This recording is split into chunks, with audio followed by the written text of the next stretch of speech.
Rebel Rajanna Congress ಪಕ್ಷದ ಒಳಗಡೆ ಇದ್ದುಕೊಂಡೆ ಕಾಂಗ್ರೆಸ್ ಪಕ್ಷದ ಕೆಲವು ಹುಳುಕುಗಳನ್ನ ಮಾತಾಡ್ತಾ ಕಾಂಗ್ರೆಸ್ ಹೈಕಮಾಂಡ್ ಕೆಂಗಣ್ಣಿಗೆ ಗುರಿಯಾಗಿ ತಮ್ಮ ಸಚಿವ ಸ್ಥಾನವನ್ನ ಕಳ್ಕೊಂಡಿದ್ರು. ಡಿಕೆ ಶಿವಕುಮಾರ್ ಅವರ ವಿರುದ್ಧ ಕೆಲವು ಹೇಳಿಕೆಗಳನ್ನ ಹಾದಿ ಬೀದಿಯಲ್ಲಿ ಕೊಟ್ಟು ಡಿಕೆ ಶಿವಕುಮಾರ್ ಮತ್ತೆ ರಾಜಣ್ಣನವರ ನಡುವಿನ ಮುನಿಸಿಗೂ ಕೂಡ ಕಾರಣವಾಗಿತ್ತು. ಈಗ ದುತ್ ಅಂತ ಹೇಳಿ ರಾಜಣ್ಣನವರನ್ನ ಭೇಟಿಯಾಗಿದ್ದಾರೆ ಡಿಕೆ ಶಿವಕುಮಾರ್ ಅಂತ ಹೇಳಿದ್ರೆ ರಾಜಣ್ಣನವರ ಶಕ್ತಿ, ರಾಜಣ್ಣನವರ ಪ್ರಭಾವ ಏನೋ ಇರಬೇಕಲ್ಲ. ಎರಡೆರಡು ಬಾರಿ ಡಿಕೆ ಶಿವಕುಮಾರ್ ಭೇಟಿ ಬೆನ್ನಲ್ಲೇ ಸಿದ್ದರಾಮಯ್ಯ ಜೊತೆಯಲ್ಲಿ ರಾಜಣ್ಣ ಚರ್ಚೆ ಮಾಡಿದ್ದಾರೆ. 2 ಬಾರಿ ಡಿಸಿಎಂ ಜೊತೆಗಿನ ಚರ್ಚೆ ಮಾಹಿತಿಯನ್ನ ರಾಜಣ್ಣ ಸಿದ್ದರಾಮಯ್ಯನವರಿಗೆ ವಿವರಿಸಿದ್ದಾರೆ. ಡಿಕೆಶಿ ಜೊತೆಗಾದ ಮಾತುಕತೆಯ ಪಿನ್ ಟು ಪಿನ್ ವಿವರಿಸಿದ್ದಾರೆ ರಾಜಣ್ಣ. ಏನ್ ವಿಚಾರ ಕೇಳಿದ್ರೆ ಅಪೆಕ್ಸ್ ಬ್ಯಾಂಕ್ ರಾಜಕೀಯದ ಬಗ್ಗೆಯೂ ಸಮಾಲೋಚನೆ ಆಗಿರೋದು ಇಲ್ಲಿ ಬಹುತೇಕ ಸಿದ್ದರಾಮಯ್ಯನವರಿಗೆಲ್ಲ ತಿಳಿಸಿದ್ದಾರೆ. ರಾಹುಲ್ ಗಾಂಧಿಗೆ ಬರೆದಿರುವ ಪತ್ರದ ಉದ್ದೇಶವನ್ನ ರಾಜಣ್ಣ ತೆರೆದಿಟ್ಟಿದ್ದಾರೆ. ಸಿದ್ದರಾಮಯ್ಯಗೆ ಡಿಕೆಶಿ ಭೇಟಿ ಉದ್ದೇಶವನ್ನ ರಾಜಣ್ಣ ವಿವರಿಸಿದ್ದಾರೆ. ತೀವ್ರ ಕುತೂಹಲವನ್ನ ಮೂಡಿಸಿದ ರಾಜಣ್ಣ ಮುಂದಿನ ನಡೆ. ಒಂದು ಅಪೆಕ್ಸ್ ಬ್ಯಾಂಕ್ನ ಅಧ್ಯಕ್ಷಗಿರಿ ವಿಚಾರವಾಗಿ ರಾಜಣ್ಣ ಅವರನ್ನ ಭೇಟಿಯಾಗಿದ್ದಾರೆ ಡಿಕೆ ಶಿವಕುಮಾರ್. ಡಿಕೆ ಶಿವಕುಮಾರ್ ಅವರ ಕೆಪಿಸಿಸಿ ಪಟ್ಟದ ಕುರಿತಾಗಿ ಹೈಕಮಾಂಡ್ಗೆ ಪತ್ರವನ್ನು ಬರೆದು ಡಿಕೆ ಶಿವಕುಮಾರ್ ಅವರಿಗೆ ತೀರಾ ಮುಜುಗರ ಆಗುವಂತೆ ಮಾಡಿದ್ದು ರಾಜಣ್ಣ. ಇದೆಲ್ಲದರ ಒಂದು ಸ್ಪಷ್ಟತೆಯನ್ನ ತಮ್ಮ ಆಪ್ತ ಸಿದ್ದರಾಮಯ್ಯನವರಿಗೆ ವಿವರಿಸಿದ್ದಾರೆ ರಾಜಣ್ಣ.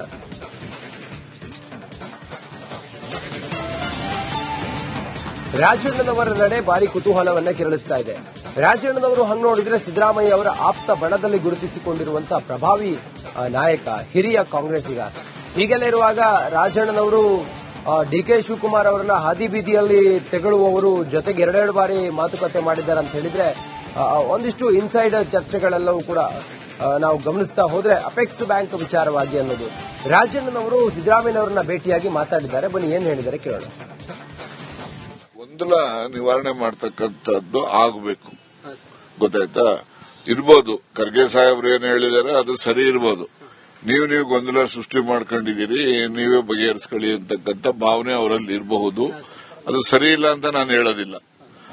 ಆದಾಗ್ಯೂ ಕೂಡ ಹೈಕಮಾಂಡ್ನಲ್ಲಿ ಈ ರೀತಿಯ ಸಿದ್ದರಾಮಯ್ಯನವರು ಏನು ಹೇಳ್ತಾರೆ, ರಾಹುಲ್ ಗಾಂಧಿ ಅವರು ಹೇಳಿದ್ರೆ ನಾನು ಆ ಕೂಡ್ಲೇನೆ ನಾನು ಜಾಗ ಬಿಡ್ತೀನಿ, ಇಲ್ಲ ಅಂದ್ರೆ ನಾನೇ ಮುಖ್ಯಮಂತ್ರಿ ಅಂತ ಅವರು ಹೇಳ್ತಿದ್ದಾರೆ. ಇವರು ಈಗ ಡಿ ಕೆ ಶಿವಕುಮಾರ್ ಅವರು ಕೂಡ ಆಸ್ಪಿರೆಂಟ್ ಇದ್ದಾರೆ, ಅವರು ಕೂಡ ಕೇಳ್ತಾ ಇದ್ದಾರೆ. ಅವ್ರ ಜೊತೆ ಬಹಳ ಜನನೂ ಇದ್ದಾರೆ, ಅವ್ರು ಯಾರು ಹೇಳ್ಕೊಳಕ್ ಹೋಗಲ್ಲ. ಆದ್ರೆ ಇವ್ರು ಶಿವಕುಮಾರ್ ನನಗೆ ಮಾತು ಕೊಟ್ಟಿದ್ರು ಅಂತ ಹೇಳಿದ್ರೆ, ಯಾರು ಮಾತು ಕೊಟ್ಟಿದ್ರು ಅವರನ್ನ ಕೇಳಿ ಅವರಿಂದ ಈ ಒಂದು ಗೊಂದಲಕ್ಕೆ ತೆರೆ ಎಳೆಯುವಂತದ್ದು ಆಗಬೇಕು. ಅಂತಿಮವಾಗಿ ಹೈಕಮಾಂಡ್ನವರು ಈ ಒಂದು ಗೊಂದಲಕ್ಕೆ ತೆರೆ ಎಳಿತಕ್ಕಂತ ಅಗತ್ಯತೆ ಇದೆ. ಇಲ್ಲ ಅಂದ್ರೆ ಈ ಗೊಂದಲ ಆಡಳಿತದ ಮೇಲೆ ದುಷ್ಪರಿಣಾಮ ಆಗ್ತದೆ. ಈ ಗೊಂದಲ ನಿವಾರಣೆ ಮಾಡತಕ್ಕಂಥದ್ದು ಆಗಬೇಕು, ಗೊತ್ತಾಯ್ತಾ? ಇರ್ಬೋದು, ಖರ್ಗೆ ಸಾಹೇಬ್ರು ಏನು ಹೇಳಿದ್ದಾರೆ ಅದು ಸರಿ ಇರ್ಬೋದು. ನೀವು ಗೊಂದಲ ಸೃಷ್ಟಿ ಮಾಡ್ಕೊಂಡಿದ್ದೀರಿ, ನೀವೇ ಬಗೆಹರಿಸ್ಕೊಳ್ಳಿ ಅಂತಕ್ಕಂಥ ಭಾವನೆ ಅವರಲ್ಲಿ ಇರಬಹುದು. ಅದು ಸರಿ ಇಲ್ಲ ಅಂತ ನಾನು ಹೇಳೋದಿಲ್ಲ. ಆದಾಗ್ಯೂ ಕೂಡ ರೆಬಲ್ ರಾಜಣ್ಣ ಕಾಂಗ್ರೆಸ್ ಪಕ್ಷದ ಒಳಗಡೆ ಇದ್ದುಕೊಂಡೆ ಕಾಂಗ್ರೆಸ್ ಪಕ್ಷದ ಕೆಲವು ಹುಳುಕುಗಳನ್ನ ಮಾತಾಡ್ತಾ ಕಾಂಗ್ರೆಸ್ ಹೈಕಮಾಂಡ್ ಕೆಂಗಣ್ಣಿಗೆ ಗುರಿಯಾಗಿ ತಮ್ಮ ಸಚಿವ ಸ್ಥಾನವನ್ನ ಕಳ್ಕೊಂಡಿದ್ರು. ಡಿಕೆ ಶಿವಕುಮಾರ್ ಅವರ ವಿರುದ್ಧ ಕೆಲವು ಹೇಳಿಕೆಗಳನ್ನ ಹಾದಿ ಬೀದಿಯಲ್ಲಿ ಕೊಟ್ಟು ಡಿಕೆ ಶಿವಕುಮಾರ್ ಮತ್ತೆ ರಾಜಣ್ಣನವರ ನಡುವಿನ ಮುನಿಸಿಗೂ ಕೂಡ ಕಾರಣವಾಗಿತ್ತು. ಈಗ ದುತ್ ಅಂತ ಹೇಳಿ ರಾಜಣ್ಣನವರನ್ನ ಭೇಟಿಯಾಗಿದ್ದಾರೆ ಡಿಕೆ ಶಿವಕುಮಾರ್ ಅಂತ ಹೇಳಿದ್ರೆ ರಾಜಣ್ಣನವರ ಶಕ್ತಿ, ರಾಜಣ್ಣನವರ ಪ್ರಭಾವ ಏನೋ ಇರಬೇಕಲ್ಲ. 2 ಬಾರಿ ಡಿಕೆ ಶಿವಕುಮಾರ್ ಭೇಟಿ ಬೆನ್ನಲ್ಲೇ ಸಿದ್ದರಾಮಯ್ಯ ಜೊತೆಯಲ್ಲಿ ರಾಜಣ್ಣ ಚರ್ಚೆ ಮಾಡಿದ್ದಾರೆ. 2 ಬಾರಿ ಡಿಸಿಎಂ ಜೊತೆಗಿನ ಚರ್ಚೆ ಮಾಹಿತಿಯನ್ನ ರಾಜಣ್ಣ ಸಿದ್ದರಾಮಯ್ಯನವರಿಗೆ ವಿವರಿಸಿದ್ದಾರೆ. ಡಿಕೆಶಿ ಜೊತೆಗಾದ ಮಾತುಕತೆಯ ಪಿನ್ ಟು ಪಿನ್ ವಿವರಿಸಿದ್ದಾರೆ ರಾಜಣ್ಣ. ಏನ್ ವಿಚಾರ ಕೇಳಿದ್ರೆ ಅಪೆಕ್ಸ್ ಬ್ಯಾಂಕ್ ರಾಜಕೀಯದ ಬಗ್ಗೆಯೂ ಸಮಾಲೋಚನೆ ಆಗಿರೋದು ಇಲ್ಲಿ ಬಹುತೇಕ ಸಿದ್ದರಾಮಯ್ಯನವರಿಗೆಲ್ಲ ತಿಳಿಸಿದ್ದಾರೆ. ರಾಹುಲ್ ಗಾಂಧಿಗೆ ಬರೆದಿರುವ ಪತ್ರದ ಉದ್ದೇಶವನ್ನ ರಾಜಣ್ಣ ತೆರೆದಿಟ್ಟಿದ್ದಾರೆ. ಸಿದ್ದರಾಮಯ್ಯಗೆ ಡಿಕೆಶಿ ಭೇಟಿ ಉದ್ದೇಶವನ್ನ ರಾಜಣ್ಣ ವಿವರಿಸಿದ್ದಾರೆ. ತೀವ್ರ ಕುತೂಹಲವನ್ನ ಮೂಡಿಸಿದ ರಾಜಣ್ಣ ಮುಂದಿನ ನಡೆ. ಒಂದು ಅಪೆಕ್ಸ್ ಬ್ಯಾಂಕ್ನ ಅಧ್ಯಕ್ಷಗಿರಿ ವಿಚಾರವಾಗಿ ರಾಜಣ್ಣ ಅವರನ್ನ ಭೇಟಿಯಾಗಿದ್ದಾರೆ ಡಿಕೆ ಶಿವಕುಮಾರ್. ಡಿಕೆ ಶಿವಕುಮಾರ್ ಅವರ ಕೆಪಿಸಿಸಿ ಪಟ್ಟದ ಕುರಿತಾಗಿ ಹೈಕಮಾಂಡ್ಗೆ ಪತ್ರವನ್ನು ಬರೆದು ಡಿಕೆ ಶಿವಕುಮಾರ್ ಅವರಿಗೆ ತೀರಾ ಮುಜುಗರ ಆಗುವಂತೆ ಮಾಡಿದ್ದು ರಾಜಣ್ಣ. ಇದೆಲ್ಲದರ ಒಂದು ಸ್ಪಷ್ಟತೆಯನ್ನ ತಮ್ಮ ಆಪ್ತ ಸಿದ್ದರಾಮಯ್ಯನವರಿಗೆ ವಿವರಿಸಿದ್ದಾರೆ ರಾಜಣ್ಣ.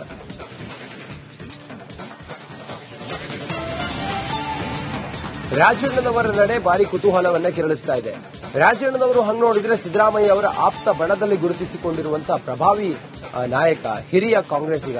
ಹೀಗೆಲ್ಲ ಇರುವಾಗ ರಾಜಣ್ಣನವರು ಡಿಕೆ ಶಿವಕುಮಾರ್ ಅವರನ್ನ ಹಾದಿ ಬೀದಿಯಲ್ಲಿ ತೆಗಳುವವರು, ಜೊತೆಗೆ ಎರಡೆರಡು ಬಾರಿ ಮಾತುಕತೆ ಮಾಡಿದ್ದಾರೆ ಅಂತ ಹೇಳಿದ್ರೆ ಒಂದಿಷ್ಟು ಇನ್ಸೈಡ್ ಚರ್ಚೆಗಳೆಲ್ಲವೂ ಕೂಡ ನಾವು ಗಮನಿಸ್ತಾ ಹೋದ್ರೆ ಅಪೆಕ್ಸ್ ಬ್ಯಾಂಕ್ ವಿಚಾರವಾಗಿ ಅನ್ನೋದು. ರಾಜಣ್ಣನವರು ಸಿದ್ದರಾಮಯ್ಯನವರನ್ನ ಭೇಟಿಯಾಗಿ ಮಾತಾಡಿದ್ದಾರೆ. ಬನ್ನಿ ಏನ್ ಹೇಳಿದ್ದಾರೆ ಕೇಳೋಣ. ಗೊಂದಲ ನಿವಾರಣೆ ಮಾಡ್ತಕ್ಕಂಥದ್ದು ಆಗಬೇಕು, ಗೊತ್ತಾಯ್ತಾ? ಇರ್ಬೋದು, ಖರ್ಗೆ ಸಾಹೇಬ್ರು ಏನ್ ಹೇಳಿದಾರೆ ಅದು ಸರಿ ಇರ್ಬೋದು. ನೀವು ಗೊಂದಲ ಸೃಷ್ಟಿ ಮಾಡ್ಕೊಂಡಿದ್ದೀರಿ, ನೀವೇ ಬಗೆಹರಿಸ್ಕೊಳ್ಳಿ ಅಂತಕ್ಕಂಥ ಭಾವನೆ ಅವರಲ್ಲಿ ಇರಬಹುದು. ಅದು ಸರಿ ಇಲ್ಲ ಅಂತ ನಾನು ಹೇಳೋದಿಲ್ಲ. ಆದಾಗ್ಯೂ ಕೂಡ ಹೈಕಮಾಂಡ್ನಲ್ಲಿ ಈ ರೀತಿಯ ಸಿದ್ದರಾಮಯ್ಯನವರು ಏನ್ ಹೇಳ್ತಾರೆ, ರಾಹುಲ್ ಗಾಂಧಿ ಅವರು ಹೇಳಿದ್ರೆ ನಾನು ಆ ಕೂಡ್ಲೇನೆ ನಾನು ಜಾಗ ಬಿಡ್ತೀನಿ, ಇಲ್ಲ ಅಂದ್ರೆ ನಾನೇ ಮುಖ್ಯಮಂತ್ರಿ ಅಂತ ಅವರು ಹೇಳ್ತಿದ್ದಾರೆ. ಇವರು ಈಗ ಡಿ ಕೆ ಶಿವಕುಮಾರ್ ಅವರು ಕೂಡ ಆಸ್ಪಿರೆಂಟ್ ಇದ್ದಾರೆ, ಅವರು ಕೂಡ ಕೇಳ್ತಾ ಇದ್ದಾರೆ. ಅವ್ರ ಜೊತೆ ಬಹಳ ಜನನೂ ಇದ್ದಾರೆ, ಅವ್ರು ಯಾರು ಹೇಳ್ಕೊಳಕ್ ಹೋಗಲ್ಲ.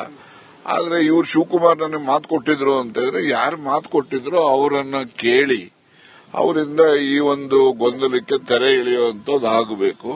ಅಂತಿಮವಾಗಿ ಹೈಕಮಾಂಡ್ನವರು ಈ ಒಂದು ಗೊಂದಲಕ್ಕೆ ತೆರೆ ಎಳಿತಕ್ಕಂತ ಅಗತ್ಯತೆ ಇದೆ. ಇಲ್ಲ ಅಂದ್ರೆ ಈ ಗೊಂದಲ ಆಡಳಿತದ ಮೇಲೆ ದುಷ್ಪರಿಣಾಮ ಆಗ್ತದೆ. ಈ ಗೊಂದಲ ನಿವಾರಣೆ ಮಾಡ್ತಕ್ಕಂಥದ್ದು ಆಗಬೇಕು, ಗೊತ್ತಾಯ್ತಾ? ಇರ್ಬೋದು, ಖರ್ಗೆ ಸಾಹೇಬ್ರು ಏನ್ ಹೇಳಿದಾರೆ ಅದು ಸರಿ ಇರ್ಬೋದು. ನೀವು ಗೊಂದಲ ಸೃಷ್ಟಿ ಮಾಡ್ಕೊಂಡಿದ್ದೀರಿ, ನೀವೇ ಬಗೆಹರಿಸ್ಕೊಳ್ಳಿ ಅಂತಕ್ಕಂಥ ಭಾವನೆ ಅವರಲ್ಲಿ ಇರಬಹುದು. ಅದು ಸರಿ ಇಲ್ಲ ಅಂತ ನಾನು ಹೇಳೋದಿಲ್ಲ. ಆದಾಗ್ಯೂ ಕೂಡ ರೆಬಲ್ ರಾಜಣ್ಣ ಕಾಂಗ್ರೆಸ್ ಪಕ್ಷದ ಒಳಗಡೆ ಇದ್ದುಕೊಂಡೆ ಕಾಂಗ್ರೆಸ್ ಪಕ್ಷದ ಕೆಲವು ಹುಳುಕುಗಳನ್ನ ಮಾತಾಡ್ತಾ ಕಾಂಗ್ರೆಸ್ ಹೈಕಮಾಂಡ್ ಕೆಂಗಣ್ಣಿಗೆ ಗುರಿಯಾಗಿ ತಮ್ಮ ಸಚಿವ ಸ್ಥಾನವನ್ನ ಕಳ್ಕೊಂಡಿದ್ರು.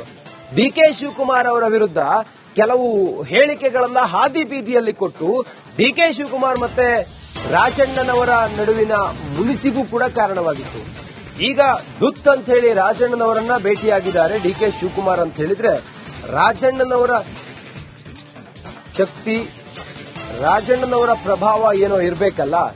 ಎರಡೆರಡು ಬಾರಿ ಡಿಕೆ ಶಿವಕುಮಾರ್ ಭೇಟಿ ಬೆನ್ನಲ್ಲೇ ಸಿದ್ದರಾಮಯ್ಯ ಜೊತೆಯಲ್ಲಿ ರಾಜಣ್ಣ ಚರ್ಚೆ ಮಾಡಿದ್ದಾರೆ. 2 ಬಾರಿ ಡಿಸಿಎಂ ಜೊತೆಗಿನ ಚರ್ಚೆ ಮಾಹಿತಿಯನ್ನ ರಾಜಣ್ಣ ಸಿದ್ದರಾಮಯ್ಯನವರಿಗೆ ವಿವರಿಸಿದ್ದಾರೆ. ಡಿಕೆಶಿ ಜೊತೆಗಾದ ಮಾತುಕತೆಯ ಪಿನ್ ಟು ಪಿನ್ ವಿವರಿಸಿದ್ದಾರೆ ರಾಜಣ್ಣ. ಏನ್ ವಿಚಾರ ಕೇಳಿದ್ರೆ, ಅಪೆಕ್ಸ್ ಬ್ಯಾಂಕ್ ರಾಜಕೀಯದ ಬಗ್ಗೆಯೂ ಸಮಾಲೋಚನೆ ಆಗಿರುವುದು ಇಲ್ಲಿ ಬಹುತೇಕ ಸಿದ್ದರಾಮಯ್ಯನವರಿಗೆಲ್ಲ ತಿಳಿಸಿದ್ದಾರೆ. ರಾಹುಲ್ ಗಾಂಧಿಗೆ ಬರೆದಿರುವ ಪತ್ರದ ಉದ್ದೇಶವನ್ನ ರಾಜಣ್ಣ ತೆರೆದಿಟ್ಟಿದ್ದಾರೆ. ಸಿದ್ದರಾಮಯ್ಯಗೆ ಡಿಕೆಶಿ ಭೇಟಿ ಉದ್ದೇಶವನ್ನ ರಾಜಣ್ಣ ವಿವರಿಸಿದ್ದಾರೆ. ತೀವ್ರ ಕುತೂಹಲವನ್ನ ಮೂಡಿಸಿದ ರಾಜಣ್ಣ ಮುಂದಿನ ನಡೆ. ಒಂದು, ಅಪೆಕ್ಸ್ ಬ್ಯಾಂಕ್ನ ಅಧ್ಯಕ್ಷಗಿರಿ ವಿಚಾರವಾಗಿ ರಾಜಣ್ಣ ಅವರನ್ನ ಭೇಟಿಯಾಗಿದ್ದಾರೆ ಡಿಕೆ ಶಿವಕುಮಾರ್. ಡಿಕೆ ಶಿವಕುಮಾರ್ ಅವರ ಕೆಪಿಸಿಸಿ ಪಟ್ಟದ ಕುರಿತಾಗಿ ಹೈಕಮಾಂಡ್ಗೆ ಪತ್ರವನ್ನು ಬರೆದು ಡಿಕೆ ಶಿವಕುಮಾರ್ ಅವರಿಗೆ ತೀರಾ ಮುಜುಗರ ಆಗುವಂತೆ ಮಾಡಿದ್ದು ರಾಜಣ್ಣ. ಇದೆಲ್ಲದರ ಒಂದು ಸ್ಪಷ್ಟತೆಯನ್ನ ತಮ್ಮ ಆಪ್ತ ಸಿದ್ದರಾಮಯ್ಯನವರಿಗೆ ವಿವರಿಸಿದ್ದಾರೆ ರಾಜಣ್ಣ.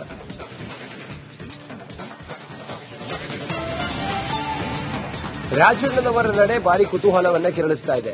ರಾಜಣ್ಣನವರು ಹಂಗ್ ನೋಡಿದ್ರೆ ಸಿದ್ದರಾಮಯ್ಯ ಅವರ ಆಪ್ತ ಬಣದಲ್ಲಿ ಗುರುತಿಸಿಕೊಂಡಿರುವಂತಹ ಪ್ರಭಾವಿ ನಾಯಕ, ಹಿರಿಯ ಕಾಂಗ್ರೆಸ್ಸಿಗ.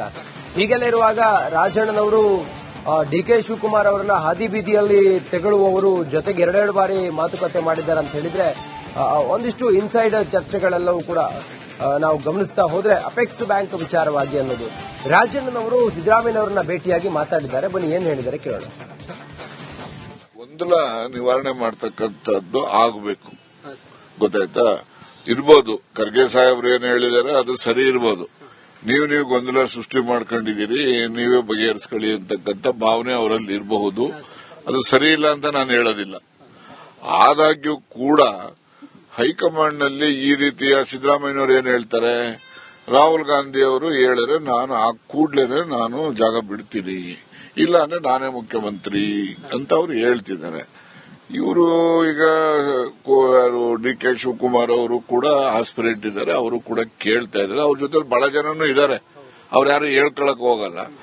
ಆದ್ರೆ ಇವ್ರು ಶಿವಕುಮಾರ್ ನನಗೆ ಮಾತು ಕೊಟ್ಟಿದ್ರು ಅಂತ ಹೇಳಿದ್ರೆ, ಯಾರು ಮಾತು ಕೊಟ್ಟಿದ್ರು ಅವರನ್ನ ಕೇಳಿ ಅವರಿಂದ ಈ ಒಂದು ಗೊಂದಲಕ್ಕೆ ತೆರೆ ಎಳೆಯುವಂತದ್ದು ಆಗಬೇಕು. ಅಂತಿಮವಾಗಿ ಹೈಕಮಾಂಡ್ನವರು ಈ ಒಂದು ಗೊಂದಲಕ್ಕೆ ತೆರೆ ಎಳಿತಕ್ಕಂತ ಅಗತ್ಯತೆ ಇದೆ. ಇಲ್ಲ ಅಂದ್ರೆ ಈ ಗೊಂದಲ ಆಡಳಿತದ ಮೇಲೆ ದುಷ್ಪರಿಣಾಮ ಆಗ್ತದೆ. ಈ ಗೊಂದಲ ನಿವಾರಣೆ ಮಾಡ್ತಕ್ಕಂಥದ್ದು ಆಗಬೇಕು. ಗೊತ್ತಾಯ್ತಾ? ಇರ್ಬೋದು, ಖರ್ಗೆ ಸಾಹೇಬ್ರು ಏನ್ ಹೇಳಿದಾರೆ ಅದು ಸರಿ ಇರ್ಬೋದು. ನೀವು ಗೊಂದಲ ಸೃಷ್ಟಿ ಮಾಡ್ಕೊಂಡಿದ್ದೀರಿ, ನೀವೇ ಬಗೆಹರಿಸ್ಕೊಳ್ಳಿ ಅಂತಕ್ಕಂಥ ಭಾವನೆ ಅವರಲ್ಲಿ ಇರಬಹುದು. ಅದು ಸರಿ ಇಲ್ಲ ಅಂತ ನಾನು ಹೇಳೋದಿಲ್ಲ. ಆದಾಗ್ಯೂ ಕೂಡ